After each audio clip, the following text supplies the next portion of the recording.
मोमिन का मामला भी अजीब है। जब मोमिन को तकलीफ पहुंचती है तो मोमिन जो है, जो भी तकलीफ है, रंज है, गम है, उसमें हिम्मत नहीं आता, बल्कि सब्र और बर्दाश्त से काम लेता है। मोमिन और काफिर में फर्क है। जब काफिर को रंज गम पहुंचता है तो बसा औकात होश और आवाज खोकर जो है वो खुदकुशी कर लेता है। लेकिन मोमिन जो है बड़े से बड़े हादसात पर भी सब्र का दामन नहीं छोड़ता, क्योंकि उसे अल्लाह पर भरोसा है।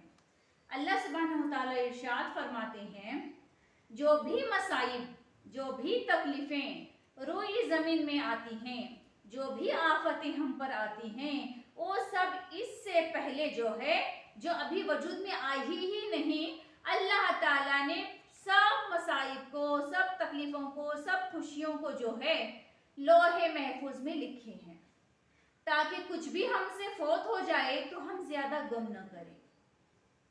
मोमिन को तकदीर पर ईमान लाने से ये भी फायदा होता है कि मोमिन जो है बड़े से बड़े हादसा को भी तकदीर का फैसला कर समझता है और अपने गम का इलाज करता है, और वो हर मामले को अल्लाह की तरफ जोड़ता है, सब्र और शुक्र से काम लेता है। अल्लाह के रसूल सल्लल्लाहु अलैहि वसल्लम ने इरशाद फरमाया कि मोमिन का मामला भी अजीब है। वो जिस हाल में भी होता है खैर ही समेट लेता है, क्योंकि अगर उसे दुख, बीमारी, तंगदस्ती से अगर वो दो चार होता है तो सुकून के साथ बर्दाश्त करता है। ये आजमाइश उसके हक में खैर साबित होती है। अगर खुशहाली नसीब होती है तो शुक्र अदा करता है और ये उसके लिए खैर का सबब बनती है। जब भी अगर हमें कोई रंज की, तकलीफ की खबर सुनेंगे ना, तो इन्ना लिल्लाहि व इन्ना इलैहि राजिऊन पढ़ना है। एक मर्तबा नबी करीम सल्लल्लाहु अलैहि वसल्लम जो है चिराग बुझ गया तो आप सल्लल्लाहु अलैहि वसल्लम ने इन्ना लिल्लाहि व इन्ना इलैहि राजिऊन पढ़ा। किसी ने कहा, या रसूल अल्लाह, क्या चिराग का बुझना भी कोई मुसीबत है? तो आप सल्लल्लाहु अलैहि वसल्लम ने फरमाया, हाँ, मोमिन को छोटी से छोटी भी तकलीफ पहुंचेगी ना तो वो मुसीबत है। अल्लाह ने मोमिन का मर्तबा बहुत बढ़ा रखे हैं।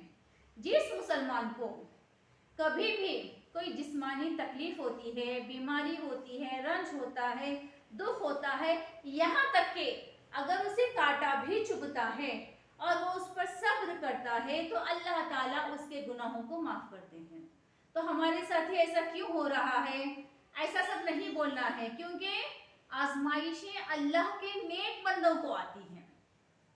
हम देखें कि नबियों को कितनी बड़ी बड़ी आजमाइशें आई हैं, मुसीबतें आती हैं, लेकिन हमें उस पर सब्र करना है। नबी करीम सल्लल्लाहु अलैहि वसल्लम के साहबजादे हजरत इब्राहिम अलैहिस्सलाम जब नबी करीम सल्लल्लाहु अलैहि वसल्लम की गोद में थे, जानकनी का आलम था। ये दिक्कत आमेज मंजर देखकर नबी करीम सल्लल्लाहु अलैहि वसल्लम की आंखों से आंसू टपकने लगे। तो आप सल्लल्लाहु अलैहि वसल्लम ने फरमाया, ए इब्राहिम, तेरी जुदाई से हम मगमूम हैं, ये आंसू तो निकल रहे हैं, लेकिन जबान से वही निकलेगा जो अल्लाह को पसंद है।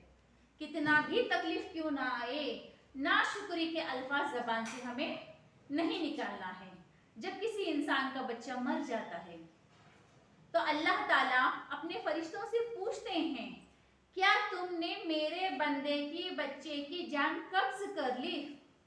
मेरा जो बंदा है, उसका प्यारा जो बच्चा है, क्या तुमने उसकी जान कब्ज कर ली? तो वो कहते हैं हाँ।